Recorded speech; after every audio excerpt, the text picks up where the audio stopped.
Hi, I'm Tom Burgess. Thank you for listening to The Real Agenda, the podcast for political change. Now today is the second in our new series, Challengers for Change.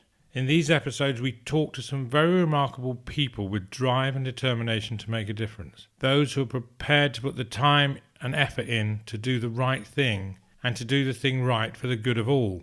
Today we talk to an energetic campaigner who's not afraid to speak out, whether it be to crowds or to the media, particularly on housing, climate action and proportional representation. And he keeps us all informed of his activities through social media. Zack Polanski is a London Assembly mayoral and parliamentary candidate. He is featured on Newsnight, BBC Radio, BBC Asian Network, Sky TV and Channel 4 News, and now on The Real Agenda. I met Zack just 100 metres from the Houses of Parliament, in the very busy seating area in 4 Millbank, where the main broadcast channels have their parliamentary studios, but where up-and-coming podcasts use the public area to be close to the action and the atmosphere, and it can be a bit noisy sometimes. I started by asking Zack about what do you see as the key issues you would like to solve? Brilliant. I think, first of all, thanks for interviewing me. I really think podcasts like these are part of the solution, and I'm sure we'll get onto that. I'd say the biggest key issue for me is inequality, whether that's economic inequality, social inequality. And I guess I'd begin by talking about democratic inequality. Something that I've been campaigning for a long time is about a fair and proportionate voting system. We've always badly needed proportional representation, and I was making this argument when we supposedly had strong and stable government, or at least consistent government. I don't know if it's ever been strong or stable.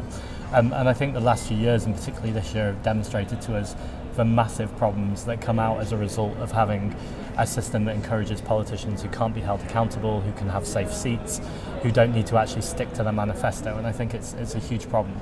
So I know that most people don't wake up in the morning, especially if they're living in poverty or struggling with their rent or worrying about putting food on their kids' tables and things. What would really solve my life right now is a fair voting system. It would be very naive for me to say that. It wouldn't be a panacea, but I don't think we can deal with any of the problems that we have in politics right now without having a fair voting system, because when you really get down to the root of them, it's about being able to elect people who can be held accountable, who can really change things, and at the moment there's just no incentive for some of these politicians, some of them who are great by the way, who really want progressive change but just feel so chained and handcuffed by the political system and by the need for a first past the post majority that they can't actually go against the grain or do the things. And the second part to that, just as I'm talking, is the climate emergency. I think it's clear that that's incredibly urgent. It's been really, really important. But again, I don't think we can sort out the climate emergency until we have a fair voting system, because there's so much vested interest with corporations, with the meat industry, with some of the people who fund political campaigns. And I think if we're really going to change the climate, if we're really going to look at saving the planet, we also need to again have a fair voting system. So what are you doing about it? Now you're standing for a number of positions. Tell me a bit more about that. Yes, so I'm PPC for Cities of London and Westminster, which is the constituency we're recording this in. It's a big constituency. It currently has a Conservative MP. The petition that was just signed recently with nearly 6 million signatures to revoke Article 50, the second biggest constituency was Cities of London and Westminster. So I think it's an interesting constituency, reflecting a lot of, I would say, what the country is moving towards, which is a greener city wherever you might be, and also something that wants to stand up for Europe. I'm also a London Assembly candidate, both for the constituency, which is West Central London, and I'm also number 3 on the Green Party list, which is I'm supporting Sean Berry and Caroline Russell, already London Assembly members who have been doing a fantastic job, and hopefully I'll be joining them next May. So is that all? These are the only three things you've done. Well, I've also stood as a local candidate a couple of times in the past 12 months. And I'm also involved with Make Votes Matter, the campaign for proportional representation, and also with Compass, which is a cross-party alliance. So how do you come to be doing this? I mean, what's your background? My background is completely different, to be honest. So some people, I think most people involved in politics have been involved in politics their entire life, or they've been building through all their various jobs to become a politician, or certainly to become an MP. I come from a much more creative arts background, a humanistic background. I was doing a lot of political theatre, and then I actually went to live in Atlanta, Georgia for a few years, about 12, 13 years ago. as a gay Jewish man, I think being in a state that is homophobic, has anti-Semitism, certainly has racism going on, quite extreme at times as well. This was the George Bush Jr. Was just being re-elected for the second time. We thought it couldn't get any worse, but obviously politics changed after that as well, and now he seems fairly moderate. But at the time it just really felt like there was this impending sense of doom coming to America.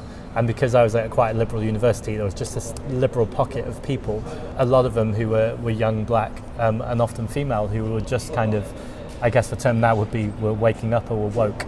And I just remember being fascinated by these people and not really understanding what they were talking about, but just getting a really deep sense that their values were really there, that they were passionate, that they really cared. This wasn't about them, but it was about their country. I just remember thinking it was really alien, and I thought this must just be a kind of American thing to express your views kind of so articulately and with so much emotion that I was interested as a passive observer. I wouldn't say I was yet involved. And then a few years later I moved to London, and I think just having had my eyes kind of cleared, or my lenses cleared, in America I suddenly saw the very obvious inequality that's in our country too, and I think has got worse since 2006, 2007, particularly in the financial crash a year later. And now it seems ludicrous to me that there was ever a time I kind of walked around and didn't see that inequality. But I think, and this is present, I think, in a lot of our modern politics, that people don't know what they don't know. And actually, if they don't see a problem, or if they're not of that personal community that don't have that problem, then often they are ignorant, and that doesn't excuse it and it doesn't justify it. But I think it provokes a conversation about how can we reach out to people who think that everything is just fine, or people who think that things aren't fine but they're just worried about their particular kind of corner and their particular street. So that's kind of what activated me to all of it, was both art and being around people, I think, who were fighting injustice and being inspired by it. Apart from, obviously, the voting system, yes, what sort of specific policies are on your wish list that if you could get them enacted, what would they be? I mean, I think a huge game changer would be the universal basic income. Often these conversations, whether you call it a citizen's income or whether it's about a negative income tax, all become about the numbers and how you'd make it work. And I accept there's still work to be done there. If we're going to do it, it needs to be done properly. It needs to be fair to everybody, and it also certainly needs to protect the most vulnerable.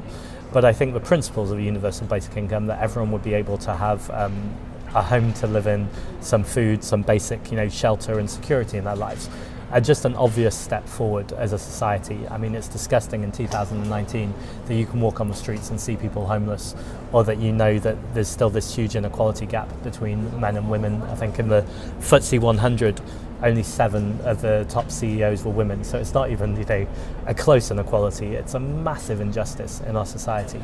Not all of that injustice is economic, but a lot of those social problems come from economic problems. And I think just the fact that we have something so doable that we could just change given the political will means that it's absolutely incumbent on all of us who can see the bigger picture to actually, in every moment that we can, say that there is a way out of this. These choices are unnecessary, and they are choices. There's nothing inevitable about the inequality in our society. By changing the system radically and really looking at a different way of doing things, we can make that difference.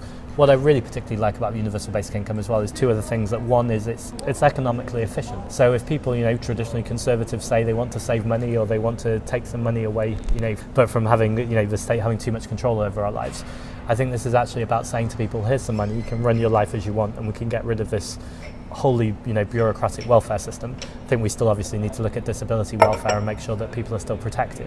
But I think the idea of having this huge bureaucratic system that doesn't help anyone, where people are incentivized to refuse money to people, is clearly not helpful to anyone, both the people who are receiving the welfare and also the people who are dehumanizing themselves by the systems that they're stuck into. And secondly, I think that it's one of those few ideas that actually libertarian right, not that I'd often encourage them, but actually they quite like the idea as well. And I think we need to be careful with that because we need to think about what are their incentives for that.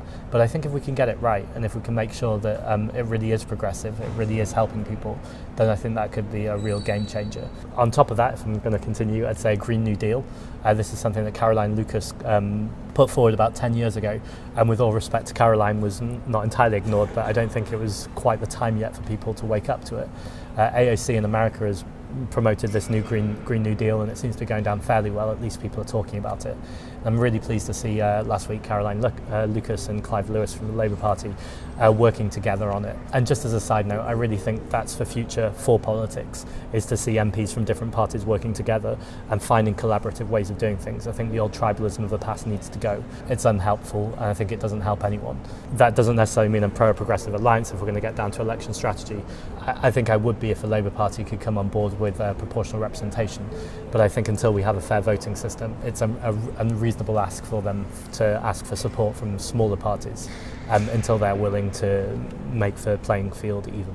Okay, anything else? Top wish list? Oh wow, I could keep going, I think. Well, I'll allow you, you've had 2, so you could have 3 maybe. If you want to go to 5, but I'm not going to ask you how we're going to implement them next, so it's... Sure. I think a land value tax is just really important. Whenever I'm at hustings or interviews like this, I don't normally talk about it because you see people kind of glaze over with the detail. But actually, I think when you do have time to explain to people what it is, they accept that actually, even intuitively, it just makes a lot more sense than some of the terrible kind of convoluted systems we have right now.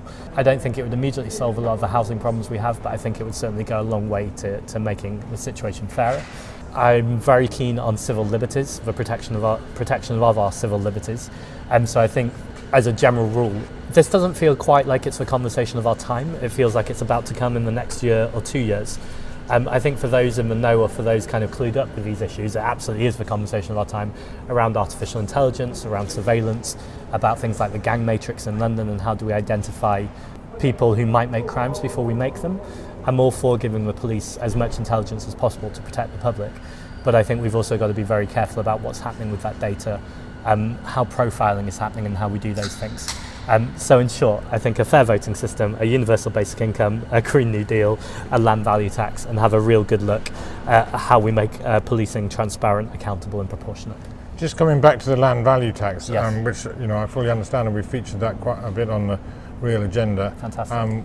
With a few of the episodes that we've done. It does need to be, as you said, people glaze over because it's sort of positioned as a tax and they get confused whether, it's going to be another tax. No, it isn't. Could replace council tax, business rate, stamp duty, raise more money. So if it could be sold from the benefits point of view, then maybe it would make some progress, wouldn't it?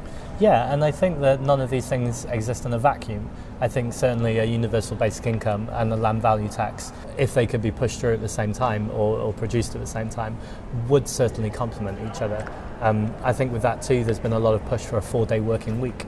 And again, I think so many of these policies don't exist in isolation. It's about actually taking a bigger picture step, which is why it has to be cross-party, and saying what kind of society do we want for 2025, or preferably even sooner.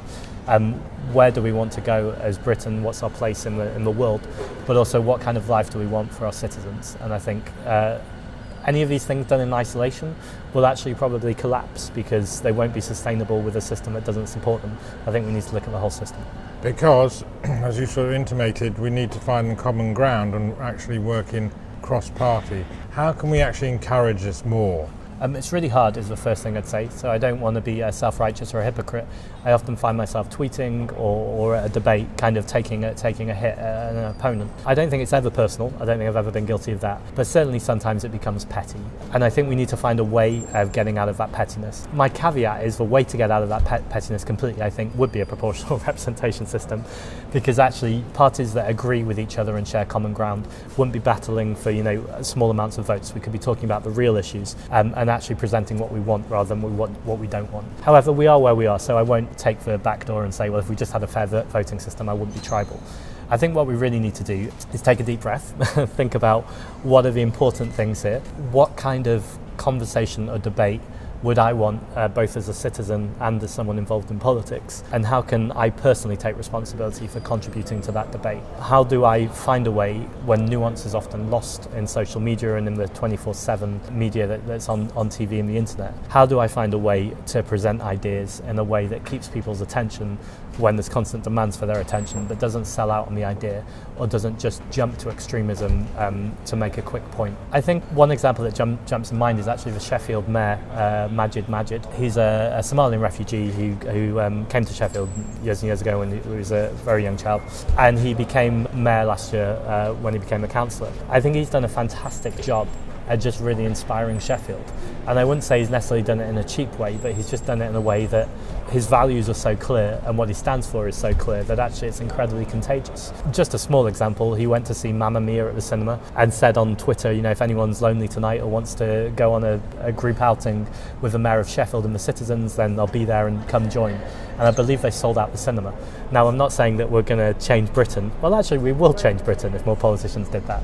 But I think what I'm really talking about is humanity. And it's as grand as that, really. It's about how can politicians look at the humanity of the situation, remembering that we're working with real people, real people's lives. And this isn't a game. It's not about pettiness. It's not about tribalism. It's actually about working together in good faith and saying, how can we move things forward? And isn't it also about bringing more compassion and courage to politics? How can we arrive at that situation? Yeah, I think you're spot on. I think compassion in politics is often missing, and I think is probably one of the key skills, if you're going to call compassion a skill, or a value, or a fundamental emotion that we need from our politicians. I think people need to put their heads above the parapet. So I think sometimes you can go for the kind of cheap dig, or you can go for the political point score, or you can recognise that you're working with real people.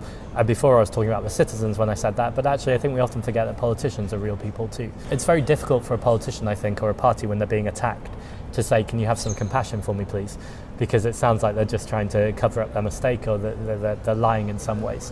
So then it's incumbent on politicians from opposing parties to actually say, let's have some compassion for this person, or let's separate the policy from the individual. Now, that doesn't mean that people shouldn't be held accountable. It doesn't mean that people should be able to lie and get away with it. But I think we can sometimes all, and I'm including myself in this, take a step back from the fact that these people are working in incredibly pressured environments. There's lots of competing agendas. There's lots of people asking for their time and their attention. I think it's limited compassion because it's an extremely demanding job, and it should be, because I think whatever role you're in an elected office, you've got an immense amount of responsibility.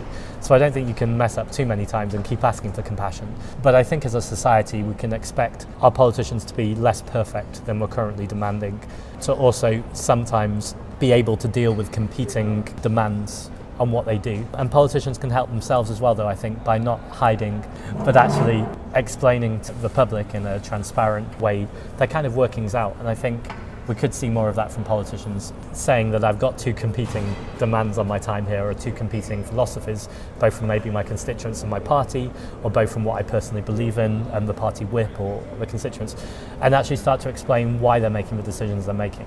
I think in the past there was much more of this idea that politicians can't U-turn, or they just have to make a very clear decision and never have any doubt in their mind whatsoever. So I'll give an extreme example, which is an odd thing for me to defend, but Boris Johnson, before Brexit, had written both article for Remain and for Leave, and I've certainly been guilty of the past of lambasting him for that. It seems ludicrous. I think if you're really digging deep in compassion, though, there's something healthy about a politician saying, I could have gone either way on these things, and I can understand both sides of the argument intimately enough that I could write an article to defend it. I think the difference with Boris Johnson is because it wasn't framed in that way, and because of other kind of misdirections of his, cynically it just looks like it was a power play. But I think the principle still stands, actually, that for politicians to go out their way to understand other points of view, no matter, even if they don't like them, is something that actually we could encourage in the system more often. And again, I take personal responsibility in trying to be involved in that movement for it, and also with the caveat that it can't always be perfect. So you're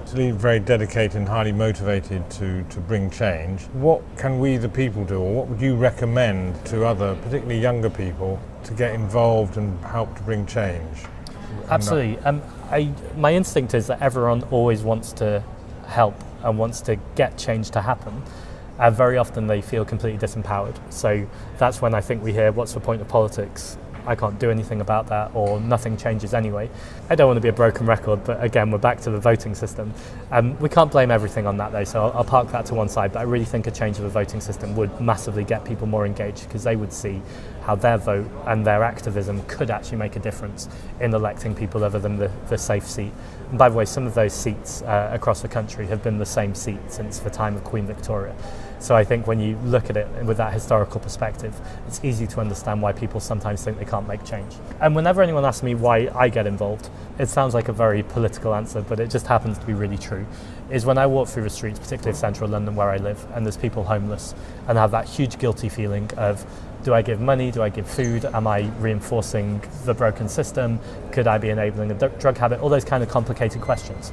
It just really bothers me that actually each individual citizen shouldn't have to feel that burden of weight. We could actually look at a government that just stops homelessness or reduces it, and actually we could support it that way. So for me, we haven't spoken about it much in this interview, but preventing homelessness is one of the number one reasons why every day, no matter how difficult I'm finding it, when I'm walking around, I think this is the way I'm going to help you, by actually getting into elected office, by making a perspective, by getting legislation passed. The podcasts are important ways of presenting arguments and being able to say something that isn't, the mainstream narrative.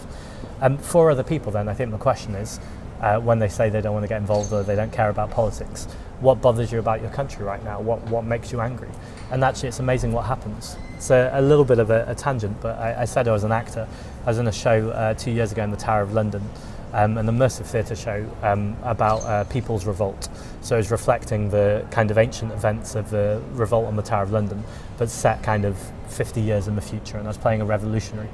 And one of the first things that happens in the show is we would arrive underneath the bowels of Tower Bridge.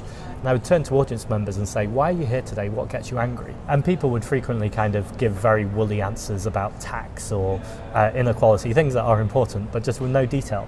And then often I'd just take one or two people in an intense moment, just say, no, I'm really asking you, if you could change anything and you could wake up with a different Britain tomorrow, what would you want to change? And it was amazing the answers that would come out of people's mouths. And you would see just from them giving the answer that they'd had a penny drop, that actually there are things they really care about. And just no one stopped to ask them with an as-if frame, as if you could really change this. And I think as soon as people get a little bit of feeling of knowing that they can change things, that feeling of revolution in the air, or at least system change, then I think we'll find people getting involved all over the place. Okay, Zack, thank you very much for that. Thank you. Very interesting. Thanks for your time and good luck. Thanks, I really appreciate that. Thanks for that, Zack. You can find out more about Zack and his work on zackpolanski.com and on Twitter @ZackPolanski. Now, Zack's relentless energy, clear thinking and determination could be a lesson to us all. We can't all spend so much time and effort as Zack, but we're very grateful to him for what he does to make us aware that in fact we can all bring change if we come together, and that some things are just too important to stand by and watch. Sometimes this requires direct action. It's not the blocking of traffic and the inconvenience that is the news angle. It's the fact that urgent action is required if we're to have a planet for the next generation. And as Jonathan Pye, the faux news reporter who produces those very humorous videos, sometimes exceedingly strong language, so eloquently explained in his report from the Oxford Circus London in front of the pink yacht that said, "Tell the truth," emblazoned on the side. And it's certainly not enough for the Environment Secretary, Michael Gove, to say, "We've got the message. We understand that action needs to be taken." Yes, we all understand action needs to be taken, but you are the government. Take leadership, own it and act. Bring on the Green New Deal. While the demonstrations would not be taking place if proper action had been taken or was being taken. It's like the burning injustices that were going to be addressed 3 years ago. What happened to that action that needed to be taken? And don't tell me we've been so busy with Brexit. If we'd seen true leadership, we would have sorted it out by now and hopefully accepted the best deal to remain in the European Union. So good on you, Zack. Go for it. So what do you think? Do email us at tom@realagendaradio.org with your comments and ideas, as this is your show and we'd love to hear from you. So what's up next on the Real Agenda? Well, we go to the centre of the political realignment and talk to Mike Gapes MP, the MP for Ilford South, who recently left the party he's been a member of all his adult life to join a new group of independent MPs from the two main parties. We find out what led up to that momentous decision and what happens next, and how it is likely to impact the lives of millions of people in poverty and hardship, because that's the real agenda. Plus, if you want to get an update on the news and issues related to the real agenda, that's inequality, low wages, unaffordable housing, public services, economic and social justice, as well as tax reform, protecting the planet and strengthening our democracy, then listen to our new series, The Weekly Wake Up. We've just done a pilot and we'll be starting regularly soon, very soon. That's all coming up on The Real Agenda, the podcast for political change. So thanks for listening, and thanks for the 5 out of 5 rating. So please pass the message on and get your friends to listen and take action. If you're interested in getting involved in podcasting and creating programs, then we're looking to grow our team of volunteers. Just email for more info@realagendaradio.org, and check out our website at realagendaradio.org, and you can follow us on Twitter, Facebook and Instagram. And special thanks to our sponsors, Reverse Media Group, one of the fastest growing search and media companies. Find out why at reversemediagroup.com. One thing is certain, people want to see change to a more compassionate and just society, as well as more courageous politicians prepared to do the right thing for the people over party. It's urgent and it's up to us to make it happen. That's the real agenda. I'm Tom Burgess, thank you for listening, and I look forward to talking to you again soon.